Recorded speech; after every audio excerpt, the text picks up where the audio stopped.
மக்களவையை தொடர்ந்து மாநிலங்களவையிலும் வக்ஃபு சட்ட திருத்த மசோதா நள்ளிரவில் நிறைவேறியுள்ளது. மாநிலங்களவையில் தாக்கல் செய்யப்பட்ட வக்ஃபு சட்ட திருத்த மசோதா மீது 13 மணி நேரத்திற்கு மேலாக விவாதம் நடைபெற்றது.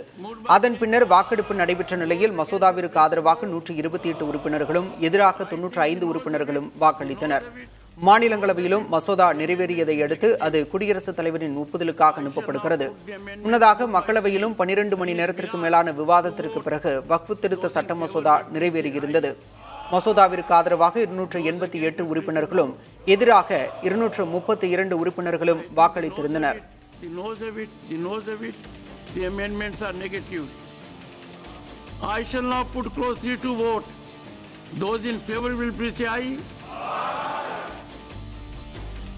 மாநிலங்களவையில் வக்ஃப் வாரிய மசோதாவுக்கு எதிராக தமிழகத்தின் பிரதான அரசியல் கட்சிகள்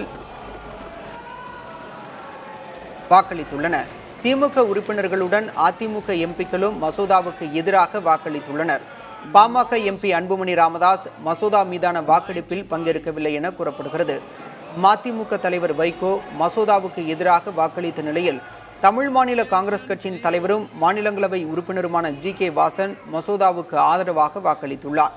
மாநிலங்களவையில் நடைபெற்ற வாக்கெடுப்பில் மொத்தமாக 128 உறுப்பினர்கள் ஆதரவாகவும் மசோதாவுக்கு எதிராக 95 பேரும் வாக்களித்துள்ளனர். மக்களவையை தொடர்ந்து மாநிலங்களவையிலும் நிறைவேறிய மசோதா ஒப்புதலுக்காக குடியரசுத் தலைவரிடம் அனுப்பி வைக்கப்பட்டுள்ளது.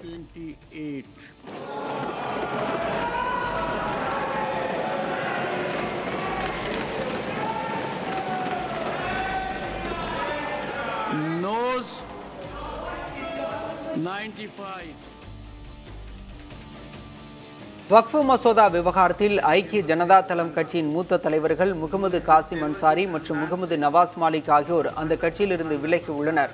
வக்ஃபு மசோதாவிற்கு ஆதரவாக நாடாளுமன்றத்தில் வாக்களித்ததன் மூலம் நாடெங்கும் உள்ள இஸ்லாமியர்களின் நம்பிக்கையை அக்கட்சி இழந்துவிட்டதாக முகமது காசிம் அன்சாரி தெரிவித்துள்ளார். இஸ்லாமியர்களுக்கு எதிரான கட்சிக்கு இத்தனை ஆண்டு காலம் உழைத்ததற்காக மனம் வருந்துவதாக முதல்வர் நிதிஷ்குமாருக்கு எழுதிய கடிதத்தில் அன்சாரி தெரிவித்துள்ளார்.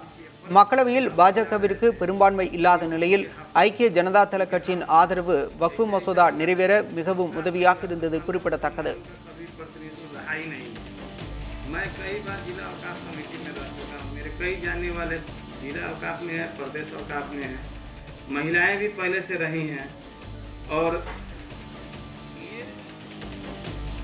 மணிப்பூரில் குடியரசுத் தலைவர் ஆட்சி அமல்படுத்தப்பட்டதற்கு ஒப்புதல் கோரும் தீர்மானம் மாநிலங்களவையிலும் நிறைவேறியது.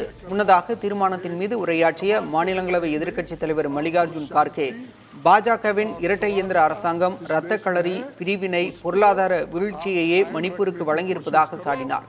பிரதமர் மணிப்பூருக்கு சென்று மக்களை சந்தித்து அவர்களது பிரச்சனைகளை தீர்க்க வேண்டும் எனவும் சட்டம் ஒழுங்கை நிலைநாட்ட வேண்டும் எனவும் வலியுறுத்தினார். மணிப்பூர் கலவரம் தொடர்பாக முழுமையான விசாரணை நடத்தி நாடாளுமன்றத்தில் வெள்ளை அறிக்கை தாக்கல் செய்ய வேண்டும் எனவும் கேட்டுக்கொண்டார். விவாதத்தின் இறுதியில் பேசிய மத்திய உள்துறை அமைச்சர் அமித்ஷா இந்த விவகாரத்தில் விரைவில் தீர்வு எட்டப்படும் என நம்பிக்கை தெரிவித்தார். மணிப்பூர் வன்முறையில் 260 பேர் உயிரிழந்திருப்பதாகவும் கூறினார். இதுபோன்ற சம்பவங்கள் காங்கிரஸ் ஆட்சி காலத்தில் நடந்ததாக குறிப்பிட்ட அமித்ஷா 7 ஆண்டுகளுக்கு முன்பு மணிப்பூரில் 225 நாட்கள் ஊரடங்கு அமல்படுத்தப்பட்டதாகவும் காங்கிரஸ் ஆட்சி நடந்த அந்நாட்களில் கூட எந்த பிரதமரும் மணிப்பூர் செல்லவில்லை எனவும் தெரிவித்தார். समाज के लिए ठीक नहीं और जो शांति और सौहार्दता इस देश में है उसको आप कायम रखने की कोशिश करो, उसको छेड़ने की कोशिश